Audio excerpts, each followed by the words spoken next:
Which way Nigeria? Which way Nigeria?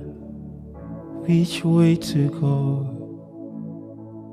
I love my father's land. I want to know which way Nigeria is heading to. Which way Nigeria? Which way Nigeria? Which way to go? I love my father's land. I want to know which way Nigeria is heading to. Many of the independents will still find it hard to start. How long shall we keep them till we reach the promised land? Let's help Nigeria, or Nigeria will die. Which way Nigeria? Which way Nigeria? Which way to go? I love my father's land. I want to know which way Nigeria is heading to. Many years of our independence, we still find it hard to start. How long shall we be patient to reach a promised land? Let's save Nigeria, or Nigeria will die. Which way Nigeria? Which way Nigeria? Which way to go? I love my father's land. I want to know which way Nigeria is heading to. Which way Nigeria?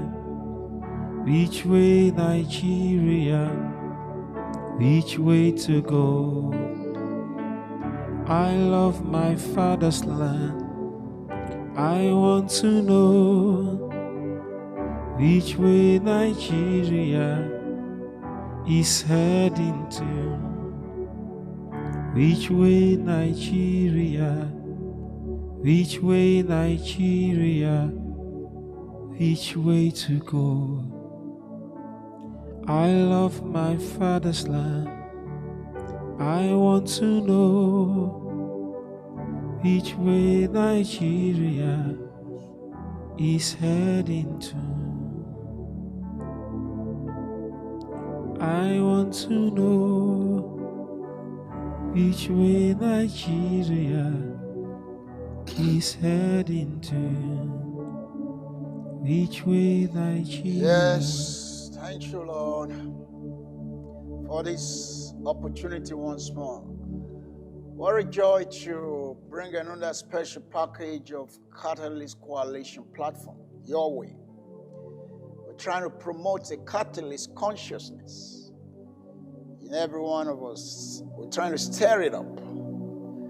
After all, the Lord Jesus says, you are the salt of the earth, and as much as you are the light of the world. Light reveals. Lights make things apparent. You know, light don't really change the arrangement in the room and the objects that are present, but light helps you to see what is what. So as light, and when we bring in the light of knowledge, you're going to have clarity. And then as salt, we must arrest the decadence.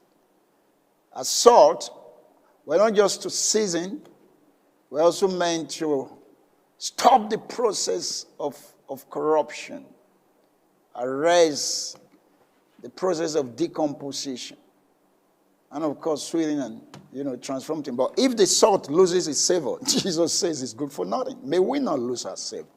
And that's the essence of being catalyst. Last time we had this robust session. I haven't recovered on this platform where our special friend, a man I love so much and I respect, I hold in high esteem for his selfless and passionate commitment to the cause of truth and justice and fairness. You know, his relentlessness in courageously standing for his conviction, going around the globe, asking for nothing, but that just things should be right, that the problematic, the faulty foundation of Nigeria be fixed. You know, and we're privileged again to have him in the house. Last week, there was so much he unpacked that we couldn't finish. And before I introduce him, I was saying last week, and I want to repeat, you need to know the truth before you can be free. If not, you're going to be deceived like the Jews in John chapter 8. As a matter of fact, when Jesus said to them, if you continue in my word, you know the truth, and the truth will make you free. They said, we've never been bondage. We're descendants of Abraham. How can you say we'll be free? So people can actually be in shackles and bondage, in ignorance, in darkness, and not know. Because these people have been in generational bondage. When they were in Egypt, they've been under Babylonian captivity. And as at the time Jesus was talking to them, they were under Roman Empire. They were under occupation of the Romans. And they were arguing, we are not in bondage. So I hope that's not our case. That's why Jesus said, you need to know the truth to be made free. So we're realizing from what was unpacked for us last week that we need to know the truth about how we got to where we are, how our nation is founded, and the truth about our Constitution, how our Constitution came to be, and what we need to do. If you don't know the truth, Isaiah chapter 5 from verse 13 says, my people go into captivity. They walk into captivity for lack of knowledge. And many of them are descending into hell. I can see many people are not just being slaughtered. They're descending into hell. They're living in hell because it says, my people have no knowledge. You know, and even the multitude of them are families, they're drying up of thirst, the honorable one, everyone is dying. I mean, nobody is saved, nobody is secure. Right?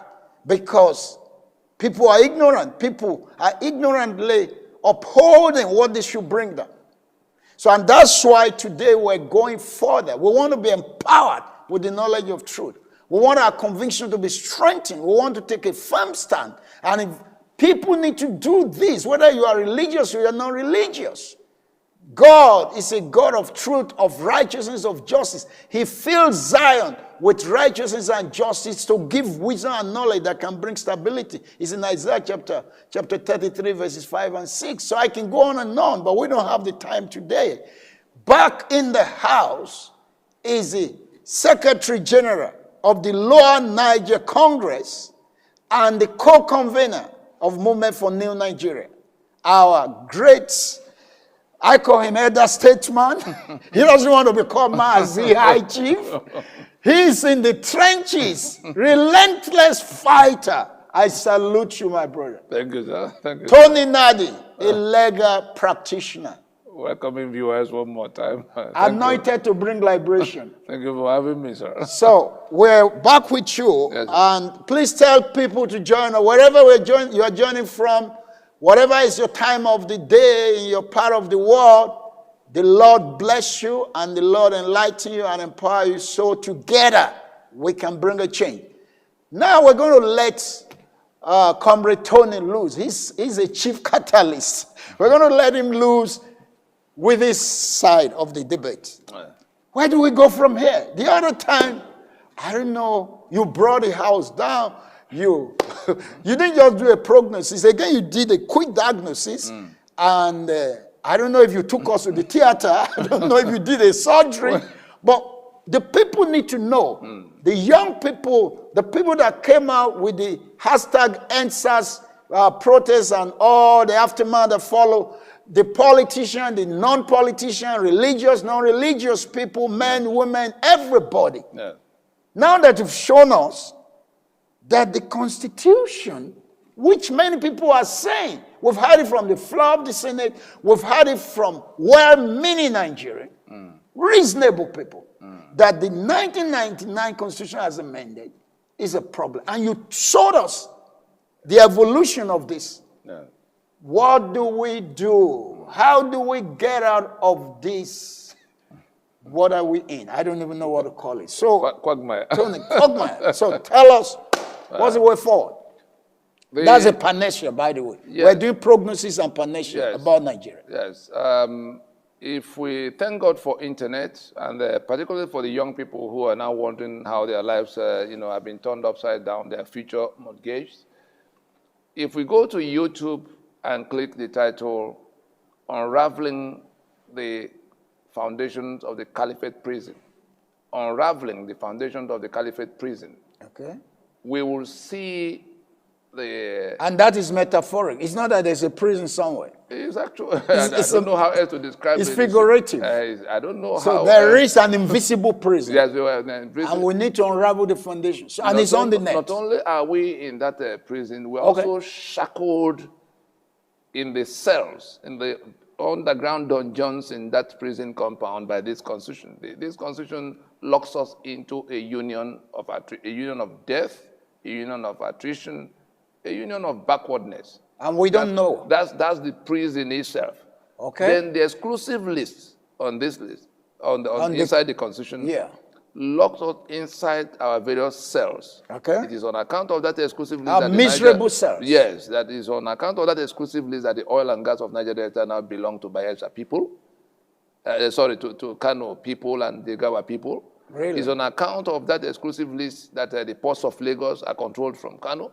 It's on account of that exclusive list that Dangote is the one who has to mine the limestone of Benue to make his cement and become the richest. But some people will say what you are saying is divisive. That like you're just sowing seeds of discord. Is that true or false? Okay. The port of Lagos, half of port of Lagos is allocated to Dangote. His goods come there and he doesn't have to deal with customs. His competitors have to deal with customs. Really? Yes, and you go to Port Harcourt, there's One, the one half of that One port is given to Intel that belong to Atiku Abubakar, and you see a situation where all the assets because slaves have no rights, including right to life. The people being slaughtered all across the Middle Belt and deep into the South now by people who came from afar. Something is responsible for all of this. We have become slaves in our land on account of this apartheid. This was an apartheid constitution. Yeah, but sorry to cut you. It's not just people in the middle belt and the southern part of the it's not west. It's all over the country they even now. watch for it. Because you need to factor this in. People are saying if you were not just advocating and agitating to deliver people from the prison of death in the southern part. Yeah. That people in the northern part are even worse off, the masses. Yes. Now, whereas the political elite and the people that the privileged few are somewhat insulated, you have a masses of people that are suffering worse tragedy and calamity in the north. If this constitution goes down, liberation will come to all of them. Okay. You remember when we convened Pronaco? Yes. We didn't limit it to South and Middle Belt. We had the whole country in that discussion for 2 years. Okay. Buhari was part of the Fulani delegation that attended. Syed Abubakar, the one that is Sultan. So you are not trying to be an ethnic champion. You are not just... we set out very clear-mindedly to say that the clean water should run in Port Harcourt as it should run in Sokoto. Oh my God! I love that. Education should be available to the child in Warri as the child in Damaturu. Absolutely. There should be no child or no person going to bed without food in a country that sells 3 million barrels of crude oil every day. Nor should any child be out of school. Like millions of Almajiri on going account with of plates not being in school without any means for whatever They're reason. dehumanized. And so it was on account of all of that we called a meeting of the owners of Nigeria, the one we convened as Pronaco, to look at what has brought us to where we were and what we could do to get out of it. And we found common ground. We reached, a decision that became, drafted captured in a constitution, in the kind of constitution that would have taken us back to being A format of free a constitution. Yes, yeah. a format of a constitution, and that would have taken us back to the path of progress. Okay. What happened subsequently was that the people who imposed Sharia in one section of the country began to move away from that, collective agreement.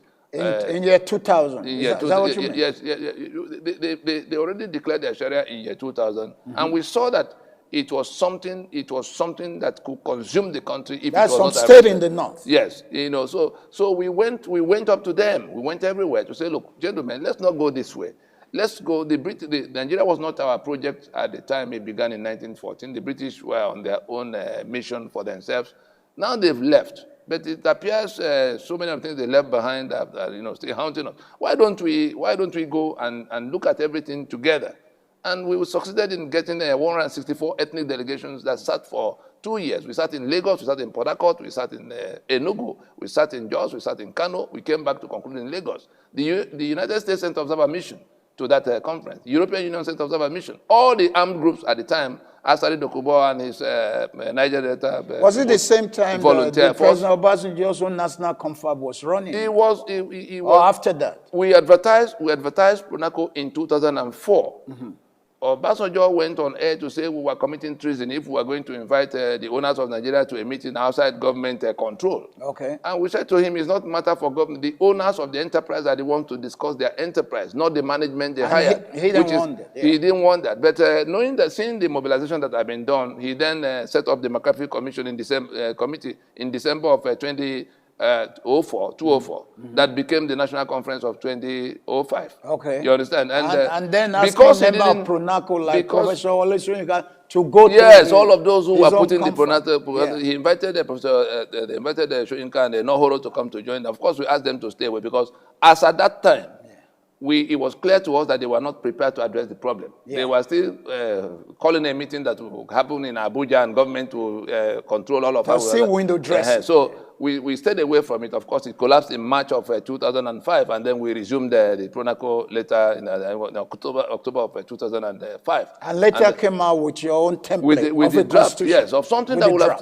what we lost in Aburi, which everybody is now shouting we should go back to, was what came out from that. Now from the ethnic nationalities, Yoruba came as Yoruba, Ijo came as Ijo, Ogoni came as Ogoni, all the armed groups, Gani Adams and his OPC. And you came out with a model of what the constitution should look like. The process. The only thing that was remaining, the only person missing on the table was the government of the day. Oh my goodness. That's how close. As at now, even now, that document still remains, something that we can put on the table and ask everybody to come and tell frame us, of reference. Tell us whether it's Yoruba. Tell us whether this is have viable anything or you agree or with not it or not, for you. And if anybody thinks we should start afresh, let us realize that we can't travel any further on this sinking ship. Okay, we can't travel any further on this sinking ship. It's like a plane that is in flight. We need an emergency landing. There's the engine is on fire. There is smoke in the cockpit. And some people are saying just change the pilot with an election.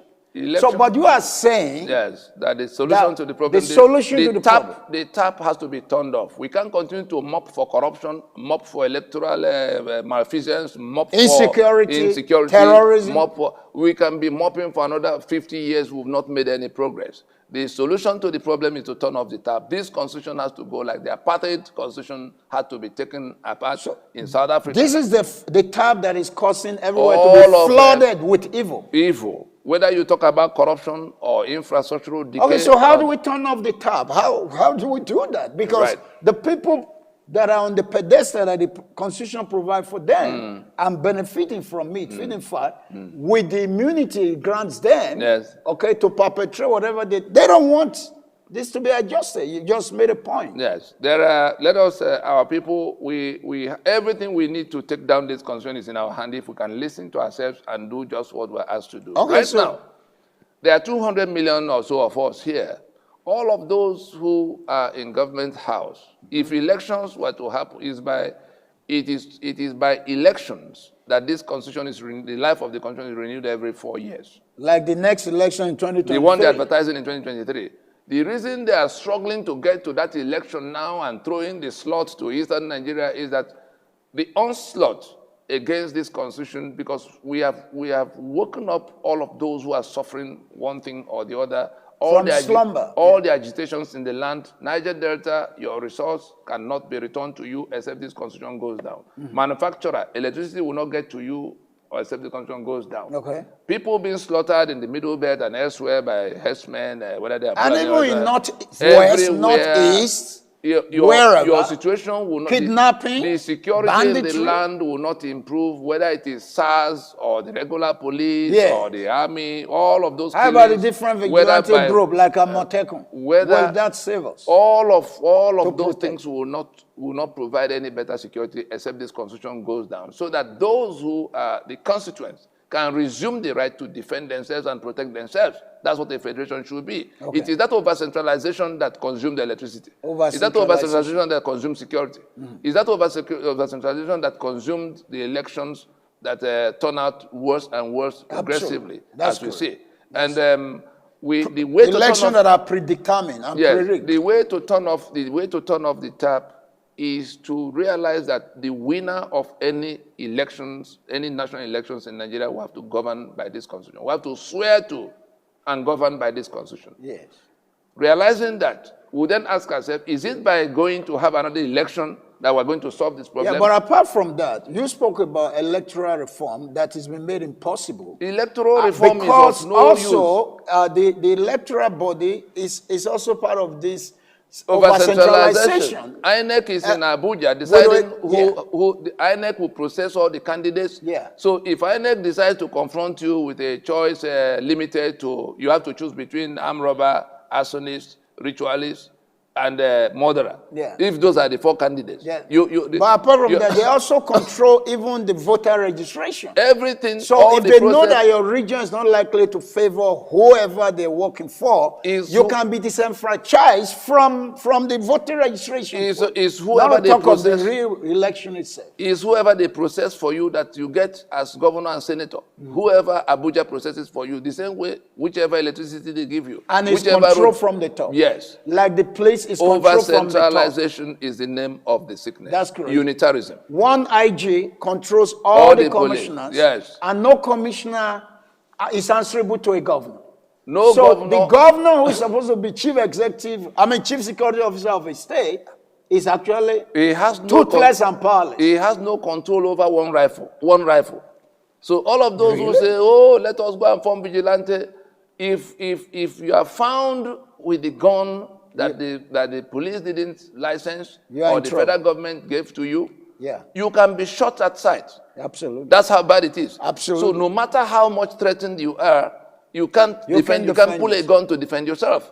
And the police structure can't defend everywhere. Yes. So, 350,000, they say. It goes nowhere at all. The police among 200 million. So what we need to do now is going by the logic of the fact that no matter who emerges winner in any election, any national election conducted under this constitution, that person will have to swear to defend and uphold this constitution and govern by this constitution. Okay.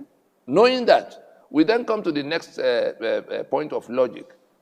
Who are the ones dragging us to retain this constitution? It's only political parties that contest elections. Yes, only ideally. Political parties, not ideally. Under these rules. Only political parties contest elections. We saw it in the Supreme Court confirmed that in the matter that the case that brought Amechi to become governor in Rivers, that political parties are the ones who contest elections. Now, where he became a governor without running in the last 21 years, all of the campaign we've managed to run around this issue, waking up the nationalities to realize where their problems are coming from. We've all now repudiated this constitution. Everybody is saying it loud and clear that this constitution is unacceptable to them. You saw the Solemn Assembly in Ibadan on the 7th of September in 2017 at Adamasiba, where the Yoruba gathered in their strength, their governors were there, the Oni was there, everybody saying we can't accept this constitution as basis of union going forward. In the eastern part, the lower Niger, they had a similar gathering in Port Harcourt in 2015, April 27, 2015. People can actually go to YouTube or Google it, Solemn Assembly of the Peoples of the Lower Niger. The owners of Nigeria have repudiated this constitution, in every formal way possible.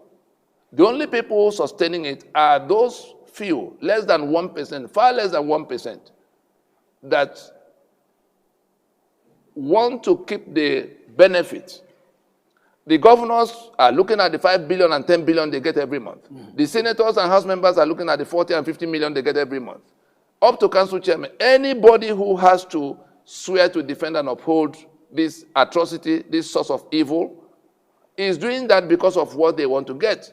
It doesn't. The benefit. It doesn't bother them that the balance of the people will die. No. Their children go in private jets to Harvard and Oxford. That's the rest of the people can die. And they for go all abroad you for care. their medical If they care. have any ailment, they board the next plane and the best hospital. The other people can die. So the means of insecurity. all of those who want, all of those in the Niger Delta who want their assets returned to them, you must now agree with us that we cannot renew the life of this constitution by going to election in 2023 under it.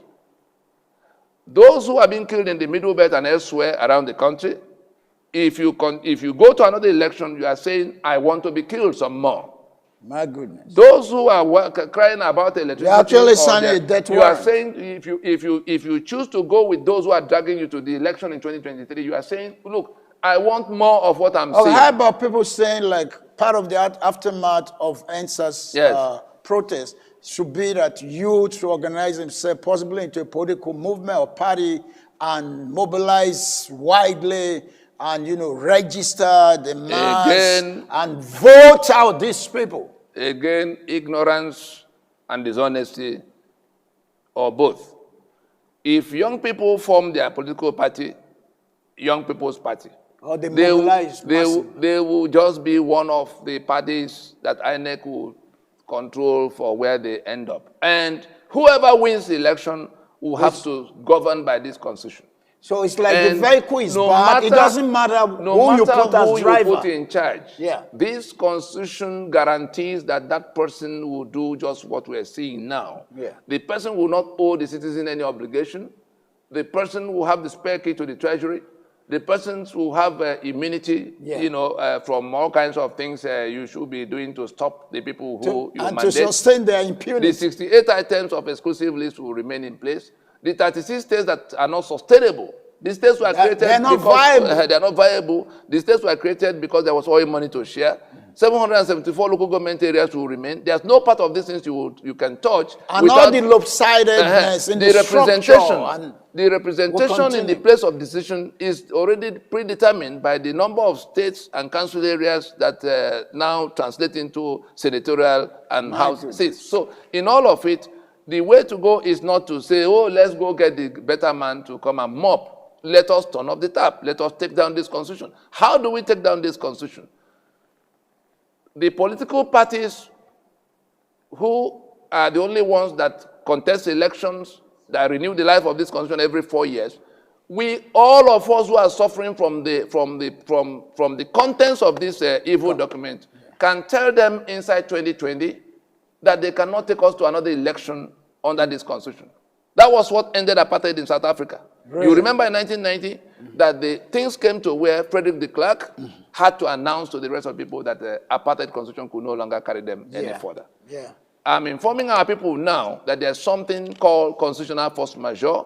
The alliance, by the way, the Lower Niger Congress is the aggregation of the self-determination initiatives across the eastern half of southern Nigeria. So both the Niger Delta agitation and all the Biafra talk here and there, all of those who say they are fed up with what is happening with them in Nigeria and doing various things, we said to them, look, let us go about it in a manner that will end in referendum and not anarchy, not anything that will become boxing and wrestling. Yeah. And the Lower Niger Congress has an outreach because the constitution is the problem and no section of the country can solve it by itself.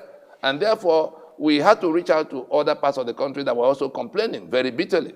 Abiola won election in Nigeria, and he was imprisoned and killed. So actually, this confronting the constitution approach is a non-violent advocacy. Yes, it's just a matter of getting all of us to see that this apartheid constitution imposed on us by this minority cannot carry us any further. Okay. Everything is in dilapidation. Yeah. The vice president, you remember the week before the 60th anniversary, Yeah. the vice president did raise alarm that the walls of Nigeria are cracked and that the building may come down. That's correct. The 3 days after he said so, I was on, we were invited to Channel A.S.A TV, where we were explaining to them that the cracks are coming from the foundation. Here is that foundation. That's right. And if we do not stop the construction, if we not stop to take down that building for reconstruction, it will collapse and kill many more people. And 200 million people are here at risk. You remember in September of last year, August, September of last year, the UN Special Rapporteur on Nigeria came in to investigate the reason for the flow of blood all around the place. What is it that is happening in Nigeria? Government is killing, people are killing, becoming a killing field, and so the UN came with that rapporteur came out with a report of a verdict that our constitutional arrangement, Nigeria's constitutional arrangement, is like pressure cooker for injustice. Oh, they actually said that. Yes, that's the report that came in September of 2019. Said that the Nigeria's constitutional arrangement is like pressure cooker for injustice. And therefore, that is become a danger to the global community. That if the global community doesn't find an answer to it, that the place will burst into and explode on everybody. And it will become the biggest, refugee situation for the whole of Tony, so. That's how you are showing us the way forward. We are telling our people that we can tell the political parties to close shop in the immediate. So that it becomes clear to them that they are not, we go into transition. We're not anarchists. We're saying those in government house can remain in the period. They have 4 years. We need a breather, and when we come back, I would like to know, are you sure the people in those political parties benefiting from primaries, and we know what happened last, would they be ready to listen? Is there a consensus? Is there a unity of purpose? There are too few in number. when we stir up this understanding, maybe when people's eyes are open and there's more knowledge, we'll have a better response. But we must take a short break now, and we'll come back for the concluding part of this catalyst consciousness discussion. It's a great dialogue, and it's a conversation we must keep having. So don't go anywhere. Tell other people to join you after this short break. God bless you.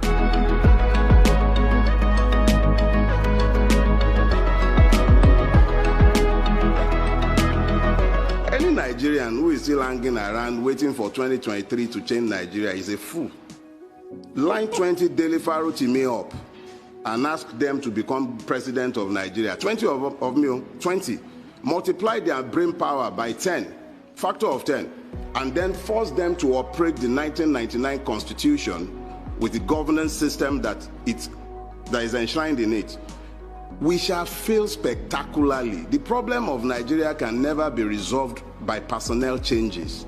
The system is designed with impunity undergirding it, and it can never deliver anything positive to the Nigerian peoples. Be those Yoruba, Hausa, Igbo, Fulani, whatever they care to be. Make an Igbo man president of Nigeria in 2023 and force him to operate the 1999 Constitution. Complete waste of time. Indi Igbo will continue to suffer the brunt of the wickedness of the Nigerian state. Every Nigerian is rendered stateless by the 1999 Constitution. It is an iniquitous, wicked, and evil document. It has nothing good for the Nigerian people. And the longer we continue to fool ourselves believing, and let me enter one quick caveat. Our rulers are actually very intelligent when they care to be, especially when it comes to their own preservation. And I know as a fact that they're already making noises about restructuring in Abuja. All of them are sat there running helter-skelter, cobbling together some lies that they intend to sell to us as constitutional, what do they call it, amendment. Let's be clear. You cannot continue to build on top of lies. You can't sustain that lie. And as long as justice is missing in a place, you continue to have strife. We need to tell ourselves the truth, and that truth is that the closest we can come to normalcy in Nigeria is to have a return to the original agreements that founded this country.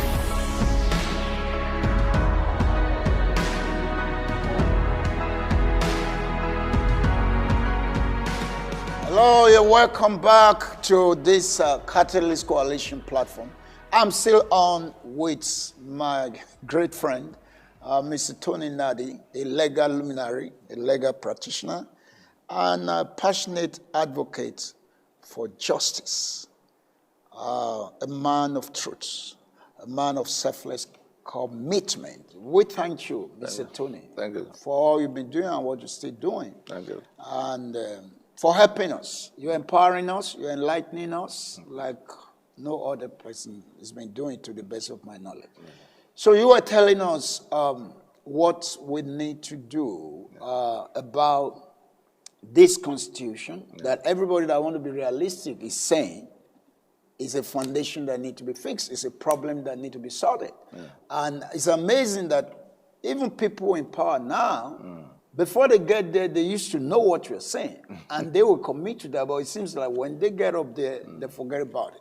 But you're saying the way forward is not towards another election. People are pushing it themselves now for 2023. You're saying it's not also about some cosmetic amendment of constitution. So you need to speak to people of faith, because this is a faith-based, non-government organization. This is a social advocacy group. Yes. But we also cut across to people of faith, whether you are Christian, you're Muslim, or whatever. Yes. So you need to speak to people to correct some of the assumption. Yes. You've spoken about election is not a problem, it's not the way out, and all of that. And then some petty amendment of the constitution is not the issue, and so on and so forth. Yeah. So what should individual be doing, and how can you shed more light within this 10 minutes you have remaining? Well, I think what the tap is on. The solution to the problem is to turn off the tap. Every other thing you do will amount to mopping. Instead of mopping the Let's floor. go and fight corruption, that's mopping. Let's go and get free and fair election, that's mopping. Let's go and get people to behave better and hold them accountable, that's mopping. The Constitution already makes all those things impossible. If you say you want to go to another election, the winner will have to govern by this set of rules.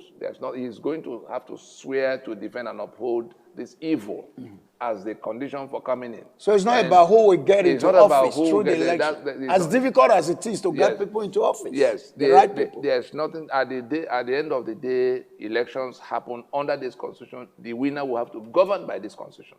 And so if it is this constitution that the winner will use to govern, what would be the difference between one tall person and one short person emerging as so the president? best that anybody in office can do will just be mere palliative. Just he will make money, people close to him will make money and get some advantage for the short period, but the robbery business will go on because the assets of everybody and the bad structure continues. The bad structure, the house will continue to dilapidate because the until foundation it collapses on everybody. It's bad. So please, it is not about going to election or going to get PVC.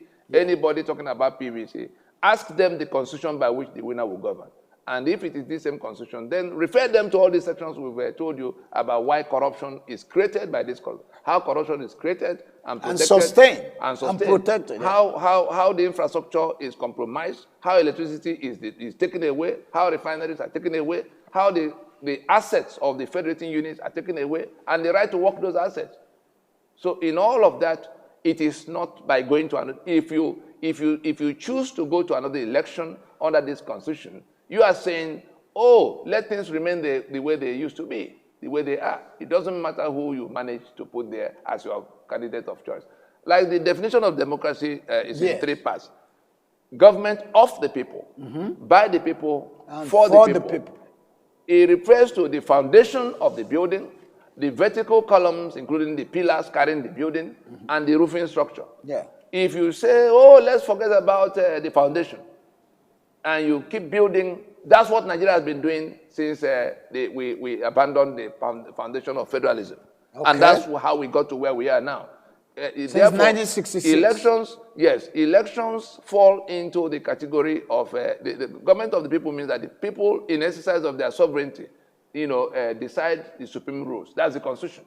Because it is in that deciding that they will mark the boundaries of powers and ownership structures and control structures, you know, all what government can do, what citizens must get, and how adjudication happens between all of them. So it is in that it is in making the constitution by themselves that they provide something for themselves, they provide the checks and balances that will sustain the integrity of the system, that will provide for rule of law.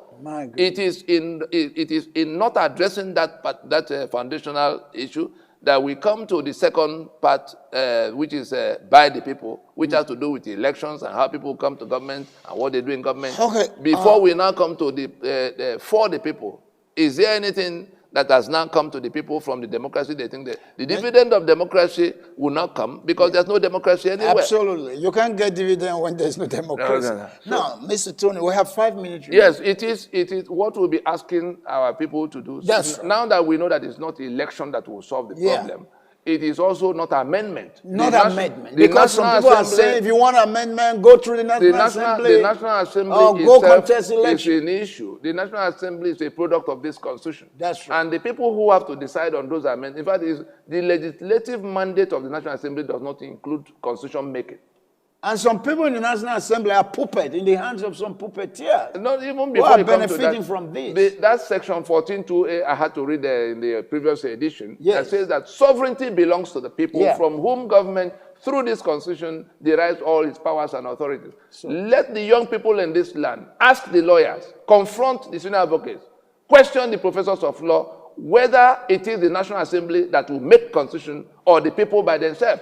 The legislative mandate of the National Assembly does not extend to constitution making. Okay. Anybody sitting in the National Assembly to say he's the one to make or remake the constitution for us is actually committing treason against the rest of us. So they're to make laws according to the Constitution. According to the Constitution. It is not right Constitution. It is in the sovereignty within the sovereign powers of the people to make the constitution that they now hand over to the management team called government. Absolutely. Election is the selection, is the recruitment process. Absolutely. That happens once in 4 years. But the owners of the enterprise have to decide what will happen in their enterprise to even form that enterprise. So amendment by the National Assembly can't fix this at problem. all. Can't turn off the tap from where this evil is running. Amendment is aiding and abetting the criminality, the treason, originally commenced in 1999, of imposing a constitution that set all the rules upside down against us. Yeah, and another round of election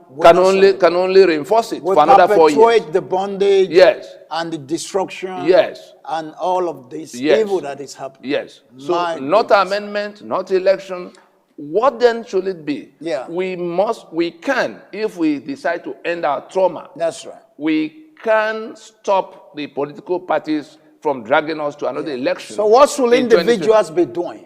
I mean, people of faith, whether you're in church or in your religious place, a mosque or whatever, wherever you belong, regardless of your ethnic group, your region of the country, what should individuals be doing? Religious leader, what have you?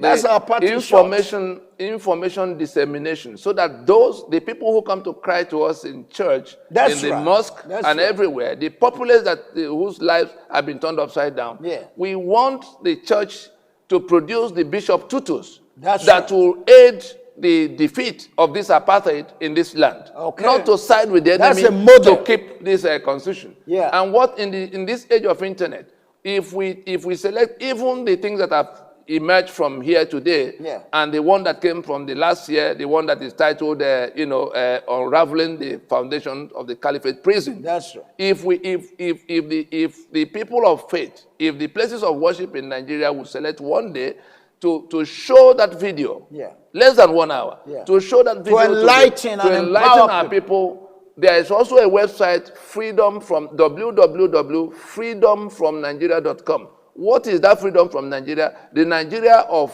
killing all over the place. The Nigeria of master and servant. The Nigeria of no electricity. The Nigeria of all kinds of things atrocious.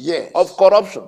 If we want to be free of it, the website to go is www.freedomfromnigeria.com. Yes, and when you go there, you see those all these materials will be there. Just make sure that Yeah. your flock is You not see left. the big issue. I'm right there now. Yes. You see the big issue. There's even a video clip that will really enlighten you. The solution, Even the this one we're doing now will be in that site in less the than 1 hour. destination, the freedom movement, everything is there. So freedomfromnigeria.com. Make sure you check it out.